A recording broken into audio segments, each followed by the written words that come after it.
The NWSL has announced some expansion team news for Boston Legacy and Denver FC set to join the NWSL in 2026.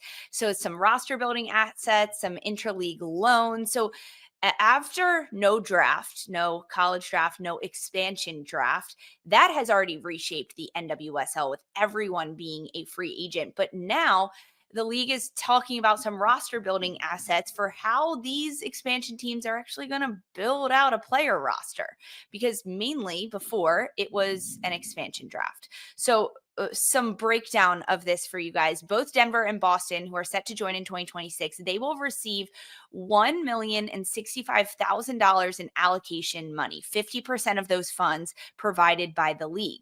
So from July 2025, July 1, 2025 through December 31st, 2027 is when Denver and Boston have to use all the funds allocation money. If this, now there's a little wrinkle, if the salary cap increases during this time, there will be available allocation money will be increased for these teams as well. So initially, Sandra, we're getting money directly going to these teams, these expansion teams, that didn't really happen before. So how is this potentially going to shape Denver and Boston's rosters differently than we saw Bay in Utah, San Diego and Angel City, Louisville when they came into the NWSL? Hopefully it means with more money they can get more creative and just outright have the ability to lure players and into their project. I mean, it's about incentives. I think at this point in the sporting business side of things, you have to look at maybe past expansion teams that have found their way into NWSL and what were maybe some of those lucrative things that they were going to get coming into the mix. It was about figuring out, especially in the phase of double team expansions, how we got with LA and San Diego, and then we got with Bay in Utah, and now we're going to get with Denver and Boston. In those prior double expansion years, you're looking at things like figuring out, well, who gets to pick first in the NWSL draft, who maybe gets to pick first in an expansion draft, who gets, those were those lucrative things, and those don't exist anymore. There is no more draft in NWSL. So for future teams that find themselves coming into NWSL, what are those things going to look like? What are those assets that you're going to have to actually build out a roster, and what are the creative ways in which you can do that? And I think anyone can argue that more money is probably the best way to do that. And they're going to have that. So not only is the extra allocation money going to help, it's the timeline of that as well. Allocation money as a whole, I believe, for existing NWSL clubs has to be spent and done and dusted by 2026. And so for Denver and Boston, they're not only going to get those extra funds, they're going to get that extra time to utilize it as well. So I think that's going to be pretty huge. That's probably the biggest indicator of the ways that are going to benefit them to kind of build out their rosters. And this is essentially where that $50+ million of buy-in money is somewhere going, right? Because when Boston bought in, I think, for $53 million into the NWSL, and there was no indication of where any of that money went. Now, I think we're starting to see where some of it is being kicked out with $1,065,000 in allocation money.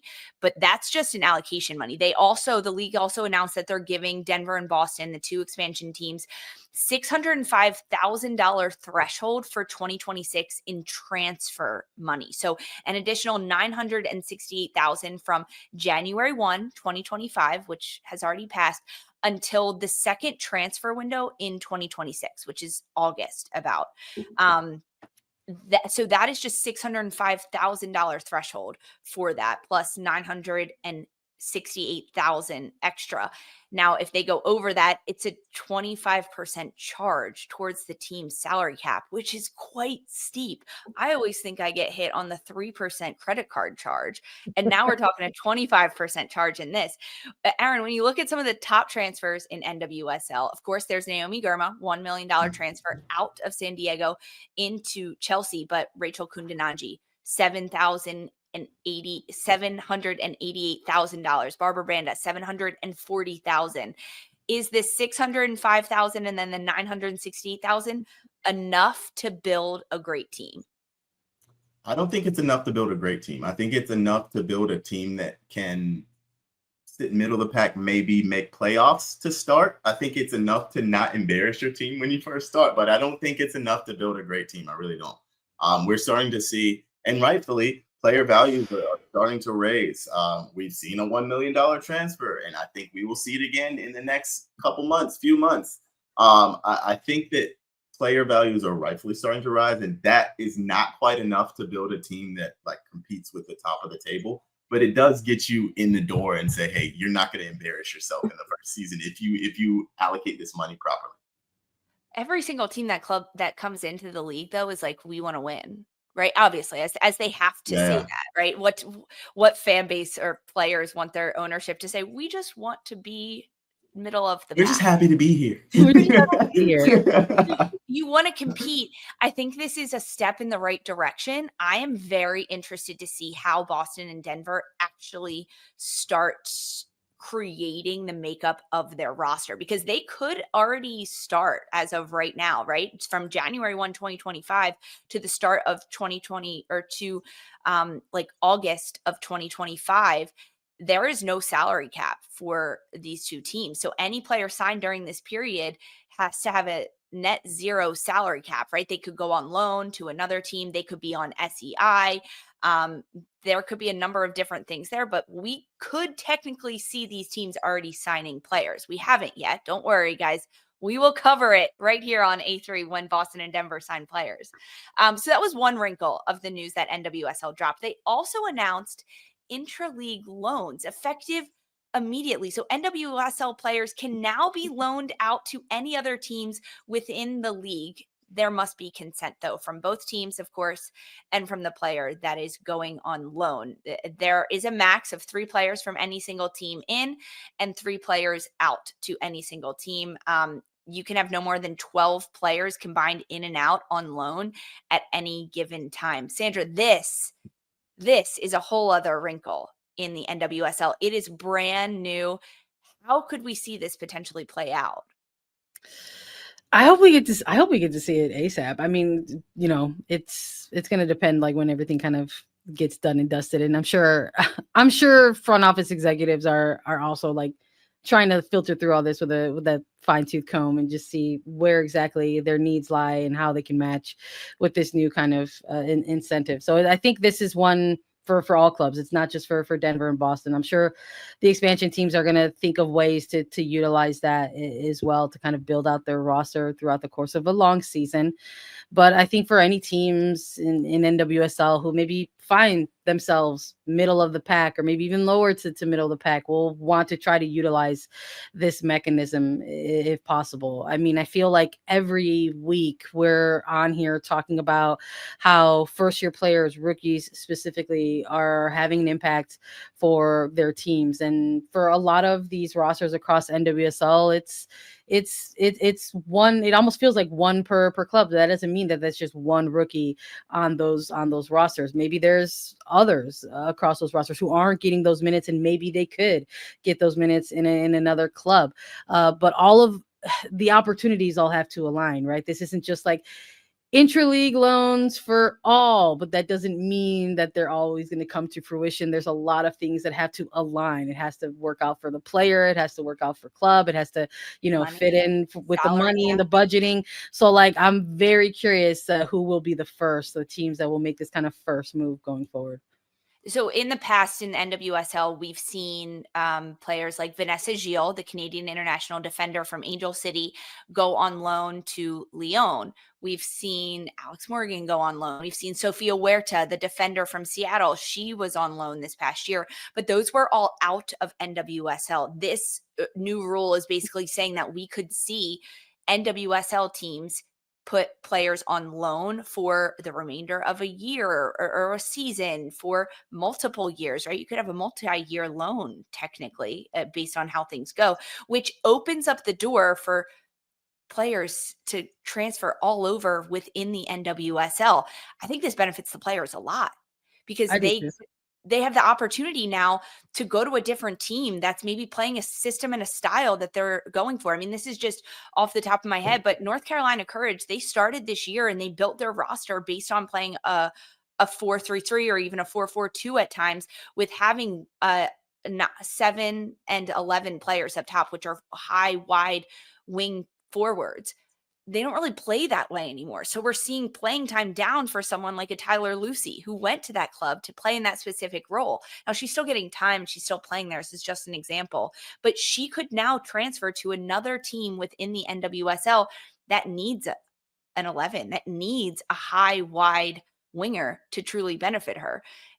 Aaron, this is so interesting that we now get to see it, but this also could potentially help these expansion clubs in Boston and Denver, that they could now put players on loan to go to Boston or Denver. Yeah, it's huge in a lot of different ways. I think in terms of, spoke to it, but player development. If you're a young player or a player that's not getting minutes, your team changes system. You don't just have to sit on the bench for the rest of the year. And for the club that owns you, you don't have to necessarily worry about selling a player that could have value for you in the future. So you get the immediate benefit of that player getting playing time. The team that they're loaned to gets a very good player that is going to play for them. And then the team that owns that player doesn't have to worry, oh, what if they have a fantastic season and we just sold a player that we could use next year?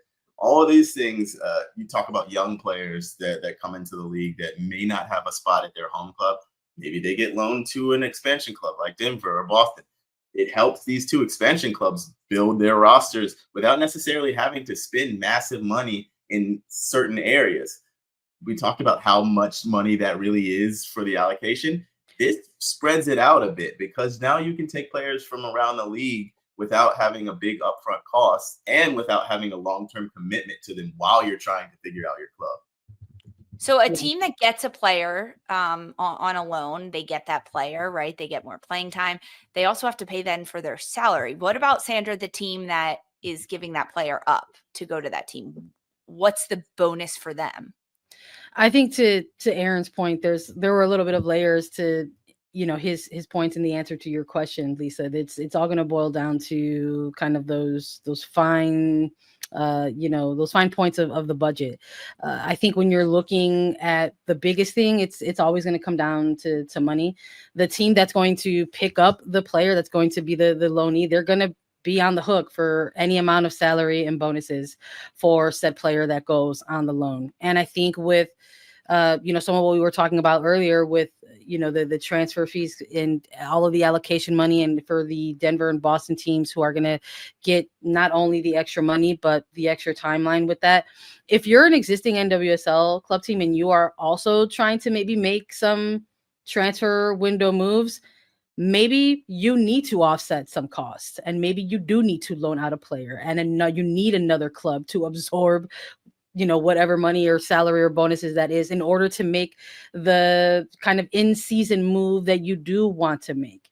So it'll all come down to dollar signs. I think ultimately that's going to be the biggest, one of the biggest. And I think all of the other obvious things are going to be the fact that if you are a team that needs some extra help across different lines, you're obviously making that phone call to a team to say, we would love to negotiate a loan for midfielder A or striker B or defender C. I think this is a big thing. This is huge for teams who have injury issues, because what happens is if you have an injury issue for a player goes down for 6 months and you need to sign a player in replacement, the injured player is still on your roster. So when they come back and you sign a player permanently, there's two players that you have to pay and compete for the same spot. Now, maybe you loan in a player that's not playing for their club. You put the other player that's injured on the season-ending injury list, and then you have a stopgap for this time while the player is injured. They don't have to worry about their spot being gone when they come back, and the player you bring in has a place to play and can then help sort out their future because they're getting regular playing time. Everyone sees their quality, and then for next year they will maybe have a spot somewhere else. So I think it works out for everyone. I think this is a good move for the league. I think there are a lot of positive applications for it. Yeah, to your point, Lisa, I think it's a really good move for players. I have to imagine that, like we talked about how the opportunities have to align. So that includes probably player consent, like with these moves, and like making sure that they are open to that, or that's something that they want. I think about this mechanism and past moves. Like it immediately made me think of like past off-season moves and how maybe they could have looked differently if an intra-league mechanism existed. Like I immediately thought of like Messiah Bright going from Orlando to Angel Yeah. City, and maybe like looking back and saying like maybe that season didn't necessarily work out or pan out the way one would hope or expect, and now you've made a move to a third team in your very young career.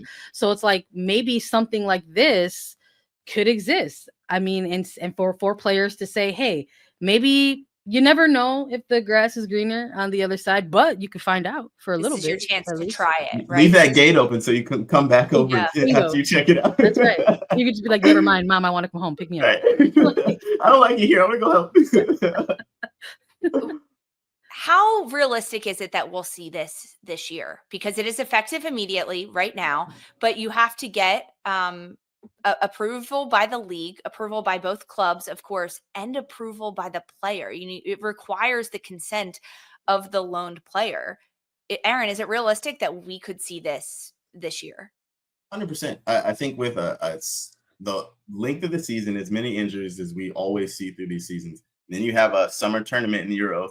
I think that we're going to see injuries. We're going to see players go down, and I think that these teams will immediately look for a stopgap, especially if there's players that are sitting on the bench at another club that could help someone else. I think we will start to see these moves.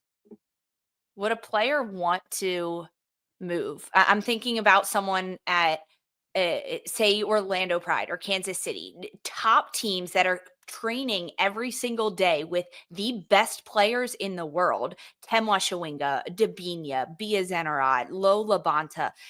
If you're not getting game minutes, what benefits you more, training with those players or going somewhere like a Chicago where maybe you're going to play minutes, but it might not be pretty soccer. There's a lot of change at the club. What are some of those cons that we could see? I think for me, like anytime I talk to players about stuff like this, they'd rather be playing. Training only goes so far. You have to be playing matches to really, really improve as a player. So if there's a player that isn't getting any minutes, I don't think they care that they're training with Timo Chiringa every day because they're not seeing the real pitch. And I think if you give a player, again, we're using that example, a player that's not getting minutes at a Kansas City, you give them an opportunity to go play for a Utah, a team that is maybe lower down the table, but they still get to regularly start and play and get real minutes. I think most players would choose that option. Yeah, I think minutes will always outweigh the training environment. So that's the difference between training and playing in a game. But what about the difference between making playoffs or not, or winning a championship or not, right? Because we could see that with Chicago and Orlando or KC, if we keep those two teams as my example. Orlando could very well win the championship again, and a player could miss out on that and not even make the postseason if they go to Chicago.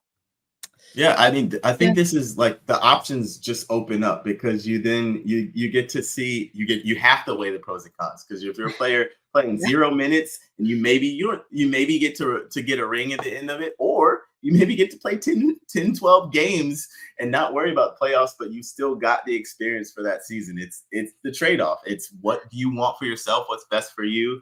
But now the options are there, which is the important thing. The option is there to choose.